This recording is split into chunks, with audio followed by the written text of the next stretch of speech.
पर माय गॉव में ओलंपिक्स पर जो क्विज है उसमें प्रश्नों के उत्तर देंगे तो कई सारे इनाम जीतेंगे। ऐसे बहुत सारे प्रश्न माय गॉव के रोड टू टोक्यो क्विज में है। आप रोड टू टोक्यो क्विज में भाग लें। भारत ने पहले कैसा परफॉर्म किया है, हमारी टोक्यो ओलंपिक्स के लिए अब क्या तैयारी है, ये सब खुद जाने और दूसरों को भी बताएं। मैं आप सबसे आग्रह करना चाहता हूं कि आप इस क्विज कंपटीशन में जरूर हिस्सा लीजिए। साथियों, जब बात टोक्यो ओलंपिक्स की हो रही हो तो भला मिल्खा सिंह जी जैसे लीजेंडरी एथलीट को कौन भूल सकता है। कुछ दिन पहले ही कोरोना ने उन्हें हमसे छीन लिया। जब वे अस्पताल में थे तो मुझे उनसे बात करने का अवसर मिला था। बात करते हुए मैंने उनसे आग्रह किया था। मैंने कहा था कि आपने तो 1964 में टोक्यो ओलंपिक्स में भारत का प्रतिनिधित्व किया था, इसलिए इस बार जब हमारे खिलाड़ी ओलंपिक्स के लिए टोक्यो जा रहे हैं तो आपको हमारे एथलीट्स का मनोबल बढ़ाना है, उन्हें अपने संदेश से प्रेरित करना है। वो खेल को लेकर इतना समर्पित और भावुक थे कि बीमारी में भी उन्होंने तुरंत ही इसके लिए हामी भर दी। लेकिन दुर्भाग्य से नियति को कुछ और मंजूर था। मुझे आज भी याद है 2014 में वो सूरत आए थे। हम लोगों ने एक नाइट मैराथन का उद्घाटन किया था। उस समय उनसे जो गपशप हुई, खेलों के बारे में जो बात हुई, उससे मुझे भी बहुत प्रेरणा मिली थी। हम सब जानते हैं कि मिल्खा सिंह जी का पूरा परिवार स्पोर्ट्स को समर्पित रहा है, भारत का गौरव बढ़ाता रहा है। साथियों, जब टैलेंट, डेडिकेशन, डिटर्मिनेशन और स्पोर्ट्समैन स्पिरिट एक साथ मिलते हैं तब जाकर कोई चैंपियन बनता है। हमारे देश में तो अधिकांश खिलाड़ी छोटे छोटे शहरों, कस्बों, गांवों से निकल करके आते हैं। टोक्यो जा रहे ओलंपिक दल में भी कई ऐसे खिलाड़ी शामिल हैं जिनका जीवन बहुत प्रेरित करता है। हमारे प्रवीण जाधव जी के बारे में आप सुनेंगे तो आपको भी लगेगा कि कितने कठिन संघर्षों से गुजरते हुए प्रवीण जी यहाँ पहुंचे हैं। प्रवीण जाधव जी महाराष्ट्र के सातारा जिले के एक गांव के रहने वाले हैं। वो आर्चरी के बेहतरीन खिलाड़ी हैं। उनके माता पिता मजदूरी कर परिवार चलाते हैं और अब उनका बेटा अपना पहला ओलंपिक्स खेलने टोक्यो जा रहा है। ये सिर्फ उनके माता पिता ही नहीं, हम सभी के लिए कितने गौरव की बात है। ऐसे ही एक और खिलाड़ी हैं हमारी नेहा गोयल जी। नेहा टोक्यो जा रही महिला हॉकी टीम की सदस्य हैं। उनकी माँ और बहनें साइकिल की फैक्ट्री में काम करके परिवार का खर्च जुटाती हैं। नेहा की तरह ही दीपिका कुमारी जी के जीवन का सफर भी उतार चढ़ाव भरा रहा है। दीपिका के पिता ऑटो रिक्शा चलाते हैं और उनकी माँ नर्स हैं। और अब देखिए, दीपिका अब टोक्यो ओलंपिक्स में भारत की तरफ से एकमात्र महिला तीरंदाज है। कभी विश्व की नंबर 1 तीरंदाज रही दीपिका के साथ हम सबकी शुभकामना है। साथियों, जीवन में हम जहां भी पहुंचते हैं, जितनी भी ऊंचाई प्राप्त करते हैं, जमीन से ये जुड़ाव हमेशा हमें अपनी जड़ों से बांधे रखता है। संघर्ष के दिनों के बाद मिली सफलता का आनंद भी कुछ और ही होता है। टोक्यो जा रहे हमारे खिलाड़ियों ने बचपन में साधनों, संसाधनों की हर कमी का सामना किया, लेकिन वो डटे रहे, जुटे रहे। उत्तर प्रदेश के मुजफ्फरनगर की प्रियंका गोस्वामी जी का जीवन भी बहुत सीख देता है। प्रियंका के पिता बस कंडक्टर है। बचपन में प्रियंका को वो बैग बहुत पसंद था जो मेडल पाने वाली खिलाड़ियों को मिलता है। इसी आकर्षण में उन्होंने पहली बार रेस वॉकिंग प्रतियोगिता में हिस्सा लिया था। अब आज वो इसकी बड़ी चैंपियन है। जावलिन थ्रो में भाग लेने वाले शिवपाल सिंह जी बनारस के रहने वाले हैं। शिवपाल जी का तो पूरा परिवार ही इस खेल से जुड़ा हुआ है। इनके पिता, चाचा और भाई सभी भाला फेंकने में एक्सपर्ट हैं। परिवार की यही परंपरा उनके लिए टोक्यो ओलंपिक्स में काम आने वाली है। टोक्यो ओलंपिक के लिए जा रहे हैं चिराग शेट्टी और उनके पार्टनर सात्विक साईराज का हौसला भी प्रेरित करने वाला है। हाल ही में चिराग के नाना जी का कोरोना से निधन हो गया था। सात्विक भी खुद पिछले साल कोरोना पॉजिटिव हो गए थे, लेकिन इन मुश्किलों के बाद भी ये दोनों मेंस डबल शटल कंपटीशन में अपना सर्वश्रेष्ठ देने की तैयारी में जुटे हैं। एक और खिलाड़ी से मैं आपका परिचय कराना चाहूंगा। ये है हरियाणा के भिवानी के मनीष कौशिक जी। मनीष जी खेती किसानी वाले परिवार से आते हैं। बचपन में खेतों में काम करते करते मनीष को बॉक्सिंग का शौक हो गया था। आज ये शौक उन्हें टोक्यो ले जा रहा है। एक और खिलाड़ी हैं सीए भवानी देवी जी। नाम भवानी है और ये तलवारबाजी में एक्सपर्ट है। चेन्नई के रहने वाली भवानी पहली भारतीय फेंसर है जिन्होंने ओलंपिक में क्वालिफाई किया है। मैं कहीं पढ़ रहा था कि भवानी जी की ट्रेनिंग जारी रहे, इसके लिए उनकी मां ने अपने गहने तक गिरवी रख दिए थे। साथियों, ऐसे तो अनगिनत नाम है, लेकिन मन की बात में मैं आज कुछ ही नामों का जिक्र कर पाया हूं। टोक्यो जा रहे हर खिलाड़ी का अपना संघर्ष रहा है, बरसों की मेहनत रही है। वो सिर्फ अपने लिए ही नहीं जा रहे, बल्कि देश के लिए जा रहे हैं। इन खिलाड़ियों को भारत का गौरव भी बढ़ाना है और लोगों का दिल भी जीतना है। और इसलिए मेरे देशवासियों, में आपको भी एक सलाह देना चाहता हूं। हमें जाने अनजाने में भी हमारे इन खिलाड़ियों पर दबाव नहीं बनाना है, बल्कि खुले मन से इनका साथ देना है। हर खिलाड़ी का उत्साह बढ़ाना है। सोशल मीडिया पर आप हैशटैग चीयर फॉर इंडिया के साथ अपने इन खिलाड़ियों को शुभकामनाएं दे सकते हैं। आप कुछ और भी इनोवेटिव करना चाहें तो वो भी जरूर करें।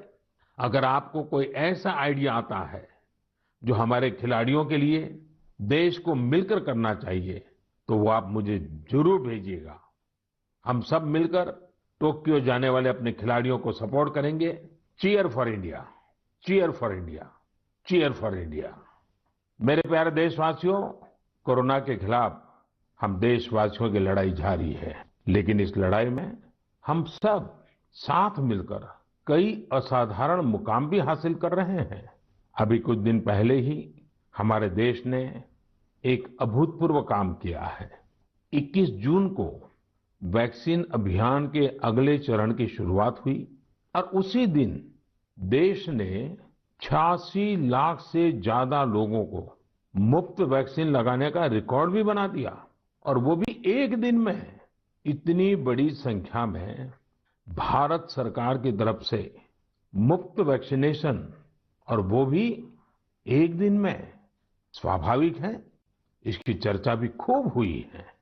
साथियों, एक साल पहले सबके सामने सवाल था कि वैक्सीन कब आएगी।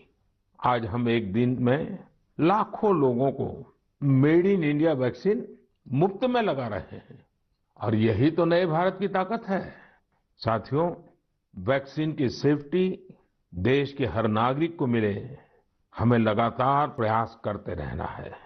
कई जगहों पर वैक्सीन हेजिटेंसी को खत्म करने के लिए कई संगठन, सिविल सोसाइटी के लोग आगे आए हैं और सब मिलकर के बहुत अच्छा काम कर रहे हैं।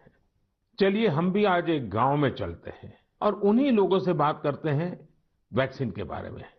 मध्य प्रदेश के बैतूल जिले के डुलारिया गांव चलते हैं। हेलो। नमस्कार। नमस्ते जी। मेरा नाम राजेश हिरावे, ग्राम पंचायत डुलारिया, भीमपुर ब्लॉक। राजेश जी, मैंने फोन इसलिए किया कि मैं जानना चाहता था कि अभी आपके गांव में अब कोरोना की क्या स्थिति है। सर, यहाँ पे कोरोना की स्थिति तो अभी ऐसा कुछ नहीं है यहाँ। अभी लोग बीमार नहीं है? जी। गांव की जनसंख्या कितनी है, कितने लोग हैं गांव में? गांव में 462 पुरुष है और 332 महिला है। अच्छा राजेश जी, आपने वैक्सीन ले ली क्या? नहीं सर, अभी नहीं लिया। अरे, क्यों नहीं लिया? सर जी, यहाँ पे कुछ लोगों ने कुछ व्हाट्सएपों पे ऐसा भ्रम डाल दिया गया कि उससे लोग भ्रमित हो गए सर जी। तो क्या आपके मन में भी डर है? जी, सब पूरे गांव में ही ऐसा भ्रम फैला दिया था सर। अरे रे रे, ये क्या बात की आपने? देखिए राजेश जी, जी मेरा आपको भी और मेरे सभी गांव के भाई बहनों को यही कहना है कि डर है तो निकाल दीजिए। जी हमारे पूरे देश में 31 करोड़ से भी ज्यादा लोगों ने वैक्सीन का टीका लगवा लिया है। जी आपको पता है ना, मैंने खुद ने भी दोनों डोज लगवा लिए हैं। जी सर। अरे मेरी माँ तो करीब करीब 100 साल की है, उन्होंने भी दोनों डोज लगवा लिए हैं। कभी कभी किसी को इससे बुखार वगैरह आता है, पर वो बहुत मामूली होता है, कुछ घंटों के लिए ही होता है। देखिए, वैक्सीन नहीं लेना बहुत खतरनाक हो सकता है। जी इससे आप खुद को तो खतरे में डालते ही हैं, साथ ही में परिवार और गांव को भी खतरे में डाल सकते हैं। जी और राजेश जी, इसलिए जितना जल्दी हो सके वैक्सीन लगवा लीजिए और गांव में सबको बताइए कि भारत सरकार की तरफ से मुफ्त वैक्सीन दी जा रही है और 18 वर्ष से ऊपर के सभी लोगों के लिए ये मुफ्त वैक्सीनेशन है। जी जी तो ये आप भी गांव में लोगों को बताइए, और गांव में ये डर का तो माहौल का कोई कारण ही नहीं है। कारण यही सर, गलत अफवाह फैला दी जिससे लोग बहुत ही भयभीत हो गए। उसका उदाहरण देते, जैसा उस वैक्सीन को लगाने से बुखार आना, बुखार से और बीमारी फैल जाना, मतलब आदमी की मौत हो जाना, यहाँ तक के वो अफवाह फैला। हो, देखिए, आज तो इतने रेडियो, इतने टीवी, इतनी सारी खबरें मिलती हैं और इसलिए लोगों को समझाना बहुत सरल हो जाता है। और देखिए, मैं आपको बताऊं, भारत के अनेक गांव ऐसे हैं जहां सभी लोग वैक्सीन लगवा चुके हैं, यानी गांव के 100% लोग। जैसे मैं आपको एक उदाहरण देता हूं, जी कश्मीर में बांदीपुरा जिला है। इस बांदीपुरा जिले में एक व्यवन गांव के लोगों ने मिलकर 100%, 100% वैक्सीन का लक्ष्य बनाया और उसे पूरा भी कर दिया। आज कश्मीर के इस गांव के 18 साल से ऊपर के सभी लोग टीका लगवा चुके हैं। नागालैंड के भी 3 गांवों के बारे में मुझे पता चला कि वहां भी सभी लोगों ने 100%, 100% टीका लगवा लिया है। जी जी राजेश जी, आपको भी अपने गांव, अपने आसपास के गांव में ये बात पहुंचानी चाहिए। और आप भी जैसे कहते हैं, ये भ्रम है, बस ये भ्रम ही है। जी जी तो भ्रम का जवाब यही है कि आपको खुद को टीका लगा करके समझाना पड़ेगा सबको। करेंगे ना आप? जी सर। पक्का करेंगे? जी सर, जी सर, आपसे बात करने से मुझे ऐसा लगा कि मैं खुद भी टीका लगाऊंगा और लोगों को इसके बारे में आगे बढ़ाऊंगा। अच्छा, गांव में और भी कोई है जिनसे मैं बात कर सकता हूँ? जी है सर। कौन बात करेगा? हेलो सर, नमस्कार। नमस्ते जी, कौन बोल रहे हैं? मेरा नाम है किशोरीलाल दुर्वे। तो किशोरीलाल जी, अभी राजेश जी से बात हो रही थी जी सर। और वो तो बड़े दुखी होकर के भी बता रहे थे कि वैक्सीन को लेकर लोग अलग अलग बातें करते हैं। जी। आपने भी ऐसा सुना है क्या? हाँ, सुना तो हूँ सर वैसा। क्या सुना है? क्योंकि ये है सर, ये पास में महाराष्ट्र है, तो उधर से कुछ रिश्तेदारी से जुड़े लोग मतलब कुछ अफवाह फैलाते कि वैक्सीन लेने से लोग मर रहे हैं, कोई बीमार हो रहा है। इस तरह लोगों के पास ज्यादा भ्रम है सर, इसलिए नहीं ले रहे। नहीं, कहते हैं क्या है, अब कोरोना चला गया ऐसा कहते हैं? जी। कोरोना से कुछ नहीं होता ऐसा कहते हैं? नहीं, कोरोना चला गया नहीं बोलते सर, कोरोना तो है बोलते, लेकिन वैक्सीन जो लेते हैं उससे मतलब बीमारी हो रहा है और मर रहे, ये स्थिति बताते सर वो। अच्छा, वैक्सीन के कारण मर रहे हैं? अपना क्षेत्र आदिवासी क्षेत्र है सर, ऐसे भी लोग इसमें जल्दी डरते हैं, जो भ्रम फैला देते इस कारण से, मतलब लोग नहीं ले रहे सर वैक्सीन। देखिए किशोरलाल जी, जी हाँ ये सर। अफवाहें फैलाने वाले लोग तो अफवाहें फैलाते रहेंगे। जी हमें तो जिंदगी बचानी है, अपने गांव वालों को बचाना है, अपने देशवासियों को बचाना है। और ये अगर कोई कहता है कि कोरोना चला गया, तो ये भ्रम में मत रहिए। जी। ये बीमारी ऐसी है, ये बहुरूपिये वाली है। जी सर। वो रूप बदलती है, नए नए रंग रूप करके पहुंच जाती है। जी। और उसमें बचने के लिए हमारे पास दो रास्ते हैं। एक तो कोरोना के लिए जो प्रोटोकॉल बना है, मास्क पहनना, साबुन से बार बार हाथ धोना, दूरी बनाए रखना। और दूसरा रास्ता है, इसके साथ साथ वैक्सीन का टीका लगवाना। वो भी एक अच्छा सुरक्षा कवच है, तो उसकी चिंता करिए। जी। अच्छा किशोरलाल जी, ये बताइए, जी सर। जब लोग आपसे बातें करते तो आप कैसे समझाते हैं लोगों को? आप समझाने का काम करते हैं कि आप भी अफवाह में आ जाते हैं? अरे समझाए क्या, वो लोग ज्यादा हो जाते सर तो हम भी भयभीत में आ जाते ना सर। देखिए किशोरलाल जी, मेरी आपसे बात हुई है, आज आप मेरे साथी हैं। जी सर। आपको डरना नहीं है और लोगों के डर को भी निकालना है। निकालोगे? जी निकालेंगे सर, लोगों के डर को भी निकालेंगे सर। मैं स्वयं भी खुद लगाऊंगा। देखिए, अफवाहों पर बिल्कुल ध्यान न दें। जी। आप जानते हैं हमारे वैज्ञानिकों ने कितनी मेहनत करके वैक्सीन बनाई है। हाँ जी सर। साल भर रात दिन इतने बड़े बड़े वैज्ञानिकों ने काम किया है। और इसलिए हमें विज्ञान पे भरोसा करना चाहिए, वैज्ञानिकों पर भरोसा करना चाहिए। और ये झूठ फैलाने वाले लोगों को बार बार समझाना चाहिए कि देखिए भाई, ऐसा नहीं होता है। इतने लोगों ने वैक्सीन ले लिया है, कुछ नहीं होता है। जी। और अफवाहों से बहुत बच करके रहना चाहिए, गांव को भी बचाना चाहिए।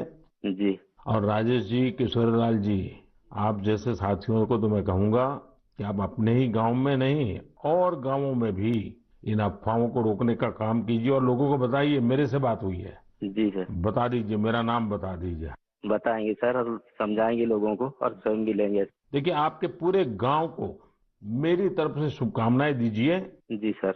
और सभी से कहिए कि जब भी अपना नंबर आए, जी। वैक्सीन जरूर लगवाएं। ठीक है सर। मैं चाहूंगा कि गांव की महिलाओं को, हमारी माताओं बहनों को जी सर। इस काम में ज्यादा से ज्यादा जोड़िए और सक्रियता के साथ उनको साथ रखिए। जी। कभी कभी माताएं बहनें बात कहती है ना, लोग जल्दी मान जाते हैं। जी। आपके गांव में जब टीकाकरण पूरा हो जाए तो मुझे बताएंगे आप? हाँ बताएंगे। पक्का बताएंगे? जी। देखिए, मैं इंतजार करूंगा आपकी चिट्ठी का। जी सर। चलिए राजेश जी, किशोर जी, बहुत बहुत धन्यवाद, आपसे बात करने का मौका मिला। धन्यवाद सर, आपने हम बात किया है। बहुत बहुत धन्यवाद आपको भी। साथियों, कभी न कभी ये विश्व के लिए केस स्टडी का विषय बनेगा कि भारत के गांव के लोगों ने, हमारे वनवासी आदिवासी भाई बहनों ने इस कोरोना काल में किस तरह अपने सामर्थ्य और सूझबूझ का परिचय दिया। गांव के लोगों ने क्वारंटाइन सेंटर बनाए, स्थानीय जरूरतों को देखते हुए कोविड प्रोटोकॉल बनाए। गांव के लोगों ने किसी को भूखा नहीं सोने दिया, खेती का काम भी रुकने नहीं दिया। नजदीक के शहरों में दूध, सब्जियां, ये सब हर रोज पहुंचता रहे, ये भी गांव ने सुनिश्चित किया। यानी खुद को संभाला, औरों को भी संभाला। ऐसे ही हमें वैक्सीनेशन अभियान में भी करते रहना है। हमें जागरूक रहना भी है और जागरूक करना भी है। गांव में हर एक व्यक्ति को वैक्सीन लग जाए, ये हर गांव का लक्ष्य होना चाहिए। याद रखिए, और मैं तो आपको खास रूप से कहना चाहता हूं, आप एक सवाल अपने मन में पूछिए। हर कोई सफल होना चाहता है, लेकिन निर्णायक सफलता का मंत्र क्या है? निर्णायक सफलता का मंत्र है निरंतरता। इसलिए हमें सुस्त नहीं पड़ना है, किसी भ्रांति में नहीं रहना है। हमें सतत प्रयास करते रहना है, कोरोना पर जीत हासिल करनी है। मेरे प्यारे साथियों, हमारे देश में अब मानसून का सीजन भी आ गया है। बादल जब बरसते हैं तो केवल हमारे लिए नहीं बरसते, बल्कि बादल आने वाली पीढ़ियों के लिए भी बरसते हैं। बारिश का पानी जमीन में जाकर इकट्ठा भी होता है, जमीन के जल स्तर को भी सुधारता है। और इसलिए मैं जल संरक्षण को देश सेवा का ही एक रूप मानता हूं। आपने भी देखा होगा, हम में से कई लोग इस पुण्य को अपनी जिम्मेदारी मानकर लगे रहे हैं। ऐसे ही एक शख्स हैं उत्तराखंड के पौड़ी गढ़वाल के सच्चिदानंद भारती जी। भारती जी एक शिक्षक हैं और उन्होंने अपने कार्यों से भी लोगों को बहुत अच्छी शिक्षा दी है। आज उनकी मेहनत से ही पौड़ी गढ़वाल के उफरैंखाल क्षेत्र में पानी का बड़ा संकट समाप्त हो गया।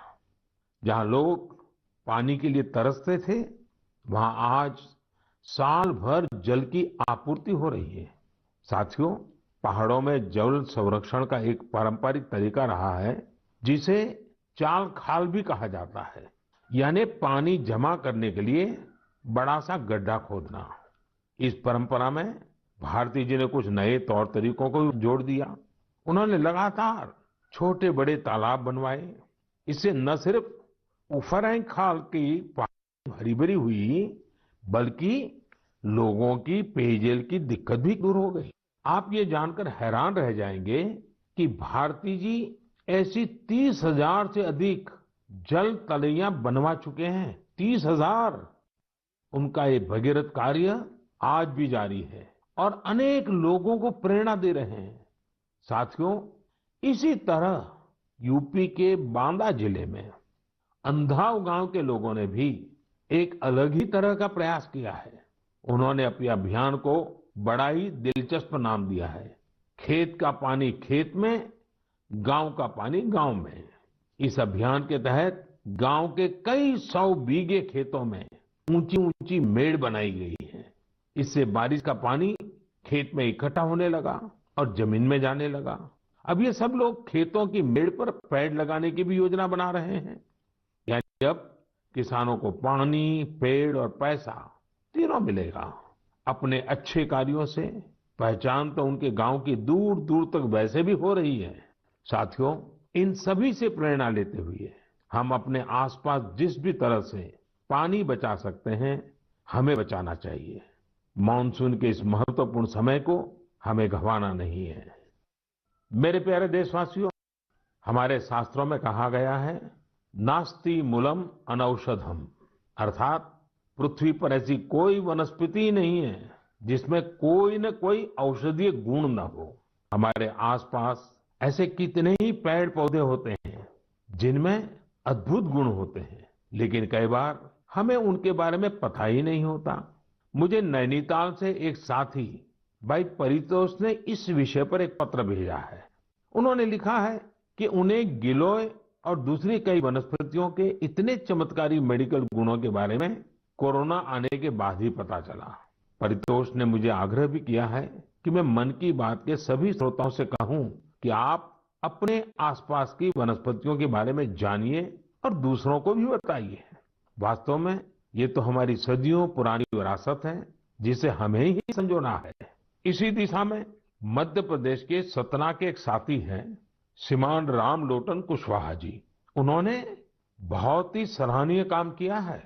रामलोटन जी ने अपने खेत में Premafen Day 3-in-1 Constipation